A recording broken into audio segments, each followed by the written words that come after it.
We are here to open doors and to evolve reality.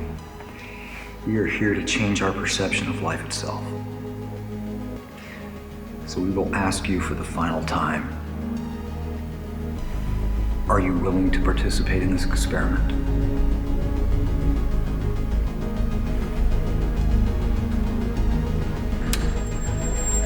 Okay, Chris, are you ready to begin? Breathe in the air once more. As you are about to enter the new universe.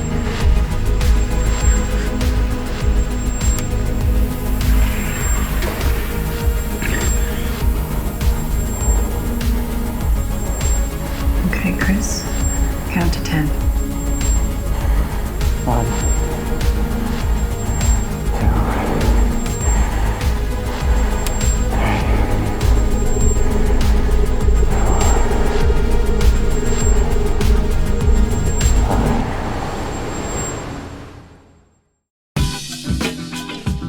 Pre-production as a director.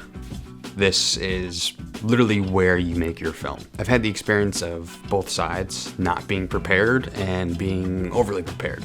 10 times out of 10, overly prepared is the way to go. I think I'm more of an actor's director. The amount of material that I provided these actors from my writing and being able to just make sure that our minds, kind of cohesively blend together into making something that I think goes beyond any of our expectations. Casting was definitely a really cool experience for this project, mainly just because of the amount of players that we had. We had 6 characters that we had to cast. 3 are our main characters that have, the most impact on the film. I couldn't even tell you how awesome my actors were for this film. I'm extremely grateful for just the amount of time and energy that they're able to expend for me and for the project.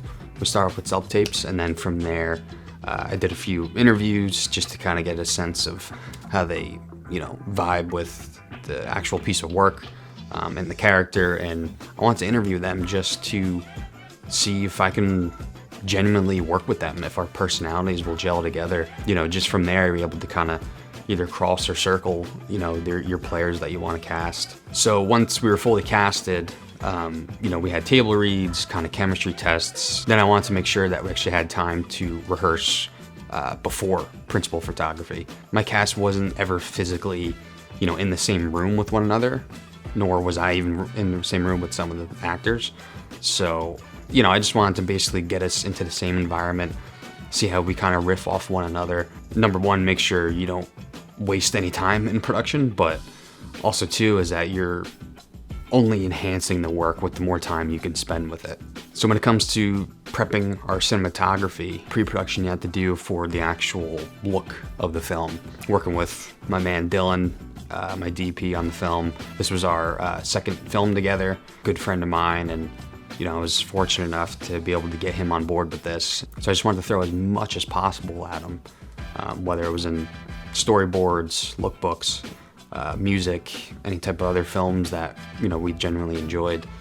Then location scouting is always the part that I honestly dread, but is one of the most important parts of making a short film, especially as a low budget indie film. In my experience with location scouting for this film specifically, there was definitely moments where I wanted to kind of enhance the more epic feel to it that I think kind of served the story and the genre, and we ultimately found those locations which worked perfectly. Even though dealing with locations can be definitely a pain in the ass, but at the end of the day, that's one of the most important parts of your pre-production. The night before principal photography, there's always the butterflies, right? Funny enough, I was actually with my 2 lead actors the night before. We're rehearsing and everything like that, and then we actually had to have a producers meeting, that night, and we had to completely rearrange due to weather for one of the scenes.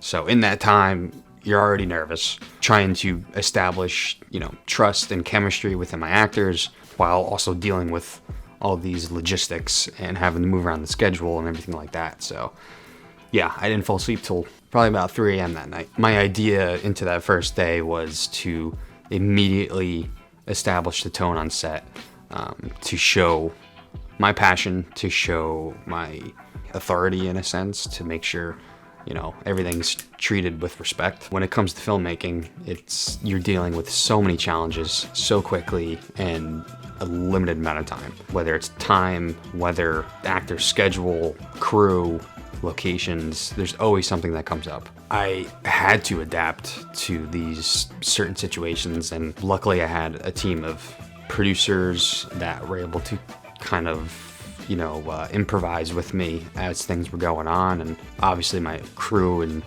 cast were people that I was able to rely and trust on. But at the end of the day, you're the director, you're the guy everybody looks to. Once you say cut, all eyes go to you if you like it or not. This film definitely taught me that there's an enormous amount of pressure that comes to directing, but if your heart's in it, it's something you'll definitely oversee, go down paths that you really never thought you would even get yourself into.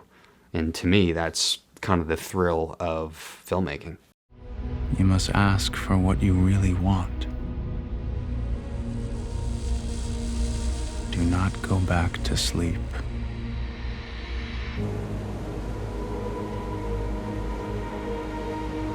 People are going back and forth across the doorsill where the two worlds touch.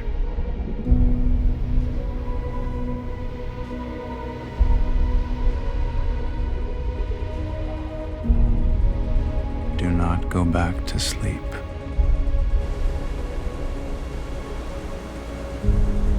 The door is round and open. Do not go back to sleep.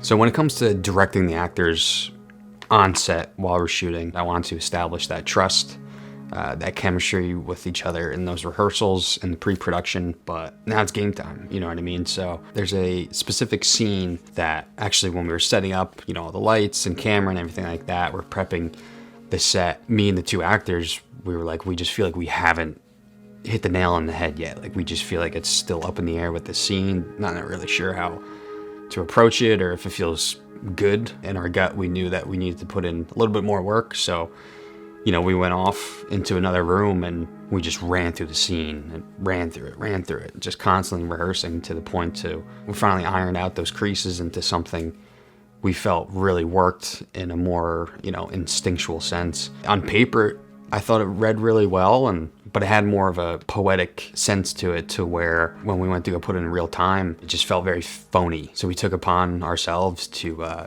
instead of shooting that and not feeling great about the scene, to just putting in that extra time when we had that little window and get something where it's one of my favorite scenes now in the movie. A few of my scenes we did have to block out, but there was a lot of them that I wanted to kind of have that free range for the actors. And those are scenes that have more of that intuition behind them, more in the core of those themes like I mentioned. So me and Dylan, when we sat down, doing these shot lists, we knew specific scenes where we wanted to go handheld or where we wanted to kind of be on sticks or a Dana dolly to push in here and there. We've worked together before, so we kind of had that shorthand with one another. At the end of the day, if I didn't put in the work with storyboards or shot lists or anything like that, we're not going to be on the same page when we get to set. So again, how important it is where you're making your film in pre-production. There's a lot of things with cinematography that I don't have expertise in, and that's fine, because that's why there's a director of photography. So I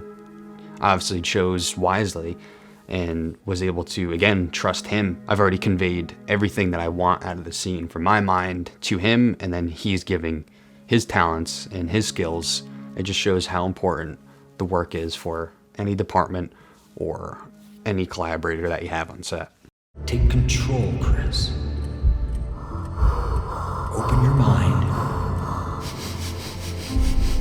and see.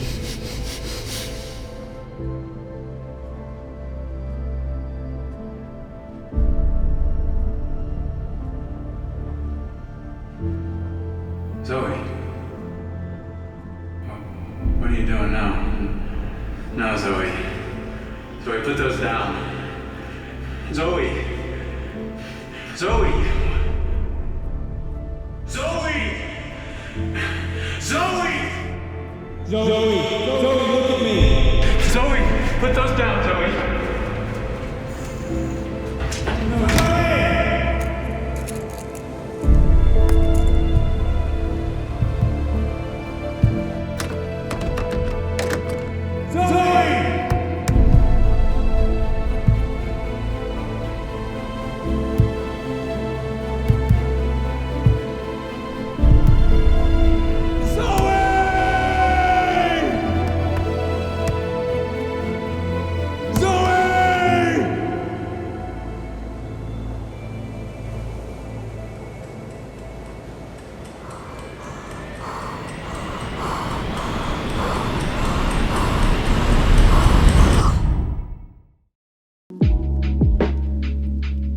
So all said and done, I wrote and directed a short film. I just know that it's only working myself up to the ultimate goal and the ultimate dream that I have, and I learned from it.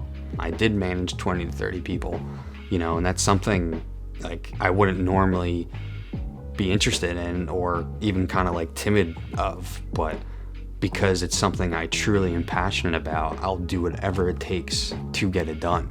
Nobody can take away from me. It just the idea of collaborating with one another and putting myself in uncomfortable positions.